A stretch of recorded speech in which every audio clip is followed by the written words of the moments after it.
So bye-bye Taiwan, and it goes back to the prediction I made the day of the Biden selection. And troublemaker Mhm. and warmonger, who is the winner of Taiwan's presidential election, and obviously the separatist and warned voters against supporting him. China is obviously election interference, telling people who to vote for in Taiwan.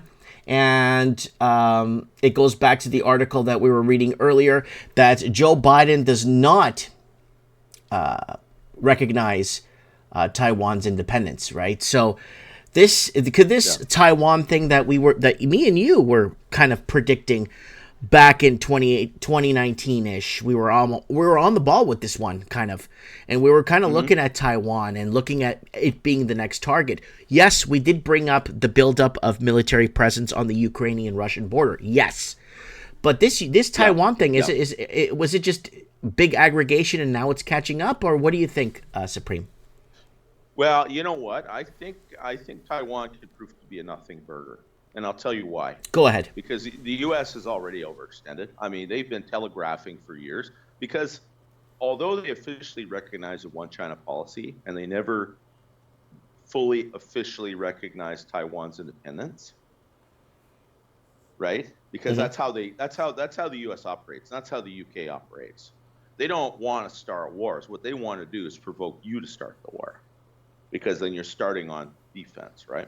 That's what they did in Ukraine, right? Hmm. They just made the situation so intolerable that the Russians finally had to intervene. I mean, so in that regard, yeah, the Russians got played, but the Russians had also had 8 years to get ready for this. They knew Well, exactly what was going to happen, because this has been the same playbook for, well, really close to 200 years. And and China has had even longer. So, the thing is, the U.S. wants a war with China over Taiwan, but the U.S. has already war gamed it, and they already know they won't win, right? So it's just some lunatics at the State Department that want to do this. And at some point in time, all China has to do is wait. All China has to do is wait and do nothing. And is Taiwan is one of China's largest trading partners.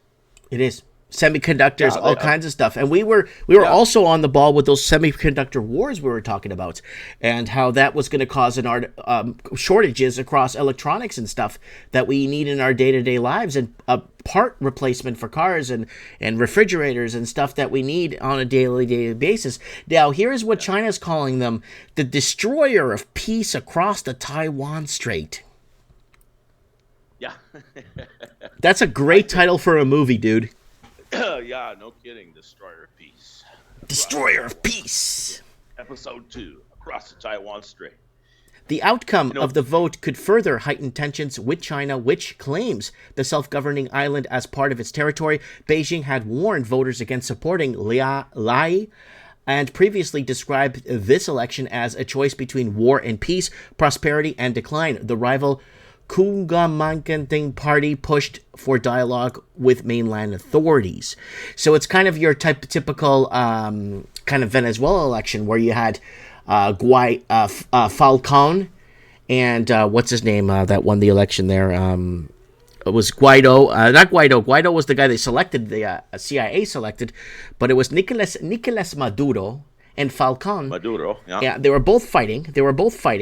Over who has more engagement with America, and the presidential hopeful with less engagement with America will win the vote of presidency of Venezuela. And Maduro won. Falcon lost because they caught Falcon talking to American authorities. 3 months later, they found this guy named Guaido, who went to Harvard and is a Yeah. Mason. They gave him a name. They gave him, hey, you won the election in Venezuela, and he wasn't even on the posters. He wasn't even on Hmm. anything. He never even ran, but they made him president of Venezuela, even though he never ran. And that was a big problem. And they were Yes. flipping Maduro. Those protests in Venezuela were actually pro Maduro protests, not anti. And they were flipping it Hmm. as so that I'm seeing the same thing happening here in Taiwan, where they're creating this divide. Go ahead, Supreme. Yeah. Well, the idea is to create the narrative out of whole cloth, right? You're not even twisting the truth; like, you're just literally constructing narratives out of thin air, because it's this is how America centric they are, or Western centric they are. They think that if all they have to do is manufacture consent for, Western audiences, then that's all you need. They can go do what they want. Okay, yeah, the average person in Boston or, Charlotte, North Carolina, okay, yeah, we need to reinstate democracy and put this Guaido back in power where he belongs, kind of thing. Because they have no idea what's going on. Yeah. Right. But the thing is there's enough people that, I mean, they don't buy it. They simply don't buy it. It doesn't matter. The other side of the coin is, warfare is changing. The idea is that the U.S. can park an aircraft carrier somewhere and everybody will simmer the hell down, right? Well, you just saw what happened in Yemen. We're going to get to that in 1 second. Yeah.